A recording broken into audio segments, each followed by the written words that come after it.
I still hear the clink of those wine glasses and the low murmur of 22 voices, all smiling, all waiting for my father to speak. My hands were shaking as I sat at the long dining table that night, the one Mom had set with her best china because it was supposed to be a celebration. I was 18, just like my twin sister Sophia, and for once I thought maybe, just maybe, our father would look at both of us the same way. The room smelled like roasted rosemary and expensive candles. Everyone, uncles, aunts, Dad's business partners, even our old high school principal was there. Sophia sat across from me in her soft blue dress, cheeks already pink from the compliments. I wore the simple black top I'd saved for weeks to buy, hoping it would make me disappear. Dad stood up, envelope in his hand, and the whole room went quiet. "Friends, family," he said, voice warm and proud like I had never heard it directed at me. "Tonight, I want to share something extraordinary. My daughter Sophia has been accepted to Yale." He pulled out the thick cream letter and began to read every glowing word. Full scholarship, early decision, future leaders of tomorrow. The applause was loud and genuine. People clapped Sophia on the back. Mom's eyes shone with happy tears. I smiled too, because she's my twin and I loved her. But then Dad's tone changed. He reached into the same folder and pulled out another sheet of paper. "And, because we believe in honesty in this family," he said, holding it high so the overhead light hit it, "I think everyone should see what Emma has been working with." My stomach dropped. It was my transcript, not the real one I had printed for my college counselor, the one with mostly B's and a couple of strong A's in English and history. This one had bright red D's and even an F circled in black ink. He read the worst lines out loud, slowly, like he was enjoying it. Straight C average, barely passing math, no leadership roles. 22 pairs of eyes turned to me. The silence was worse than any shout. Someone whispered, "Poor girl." Sophia looked down at her plate. Mom's mouth opened, but no words came out. My father just folded the paper and said, "We can't all be Yale material, can we?" I felt my face burn. My chest tightened until I couldn't breathe. I pushed my chair back so hard it scraped the floor, mumbled something about needing air, and ran upstairs. Behind me, I heard the awkward laughter start again, like nothing had happened. But everything had. That night, my father didn't just embarrass me. He took the one safe place I had left and shattered it in front of everyone who mattered. I locked my bedroom door, slid to the floor, and cried until my eyes were swollen. I kept whispering the same question into the dark. Why would he do this to me? What had I ever done except try to make him proud? I had no idea that the real answer was waiting for me, hidden in plain sight, and that finding it would change our entire family forever. The next few weeks were a blur of silence and sideways glances. At breakfast, Dad acted like nothing had changed.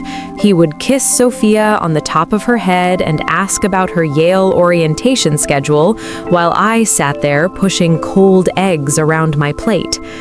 Mom tried once to say, maybe it was too much, but he shut her down with a look I knew too well.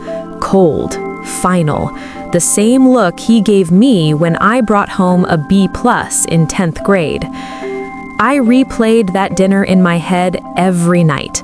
The way the guests had pitied me, the way Sophia hadn't defended me, the way my own father had chosen that moment in front of 22 people to make sure everyone knew I was the disappointment.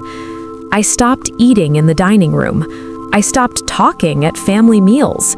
I started staying late at the library just so I wouldn't have to be home. One afternoon, I finally worked up the courage to ask him directly. I found him in his home office, the same room where he had printed that fake transcript. "Dad, why did you do that? Why humiliate me like that?" My voice cracked. He didn't even look up from his laptop. "Emma, sometimes the truth hurts. You need motivation. Your sister earned that spotlight. You need to face reality." His words landed like stones.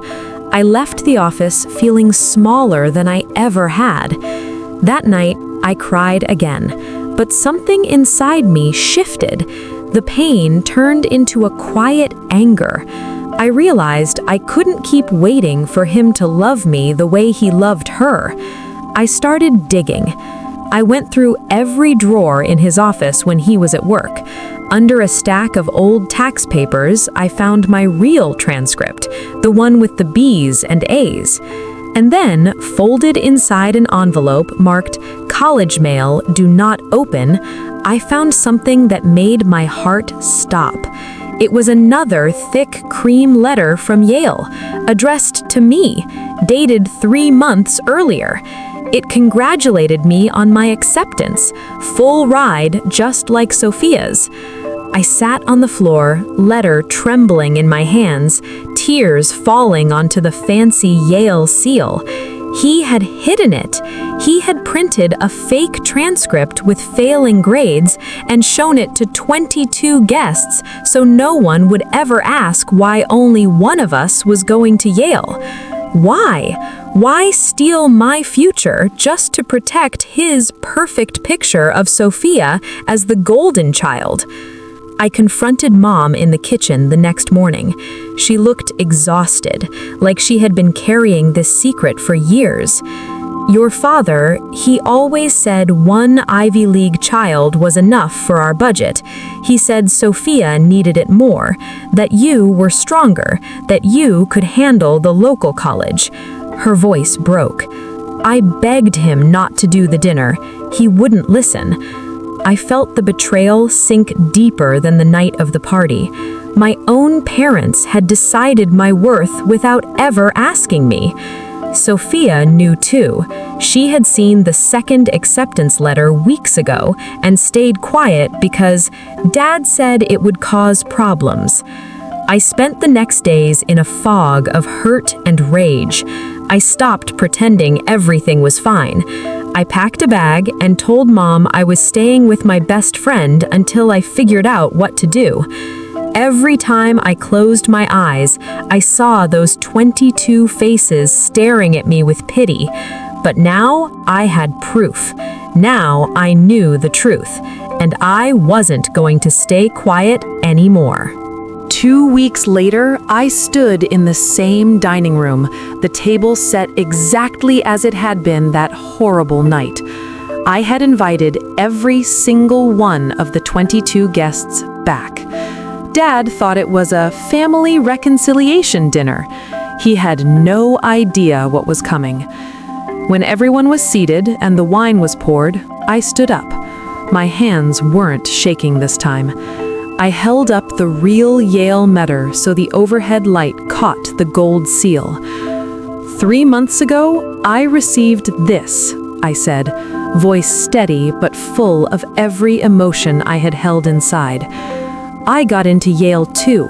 Same scholarship, same future. Gasps rippled around the table. Dad's face went pale. I kept going. But my father hid this letter. He printed a fake transcript with failing grades and showed it to all of you so no one would ever question why only Sophia was celebrated. He chose which daughter deserved the spotlight, and it wasn't me. I played the short voice recording I had secretly taken of him admitting everything in his office the day before. His own words filled the room. "One Ivy League child is enough. Emma can handle the local route." The silence that followed was even heavier than the night he had humiliated me. Sophia started crying. Mom reached for my hand. One of Dad's business partners cleared his throat and said, We trusted you to be fair." Dad tried to speak, but his voice cracked. For the first time in my life, I saw him look small. He had spent years building the image of the perfect father with the perfect successful daughter. In 5 minutes, I had torn that image down in front of the exact same people who had watched him destroy me. I didn't yell. I didn't need to. The truth did all the work. I simply said, "I'm going to Yale in the fall. Both of us are. And from now on, this family doesn't get to decide who deserves light and who deserves shadows." That night, I slept in my own bed for the first time in weeks. The house felt different, lighter. Dad hasn't looked me in the eye since, but Mom has started standing up for both of us. Sophia apologized with real tears and promised to be the sister I needed. I learned that betrayal from the person who is supposed to love you most cuts deeper than anything. But the real revenge isn't screaming or fighting back with cruelty. The real revenge is refusing to let their lies define you. It's taking back your story and walking into the future they tried to steal. Today, I stand taller. My heart is healing, and every time I see that Yale seal on my acceptance letter, I smile. Not because I beat my father, but because I finally proved to myself that I was always enough. The girl they tried to break in front of 22 guests, she's going to change the world, and she's doing it on her own terms. That, more than anything, is the sweetest justice of all.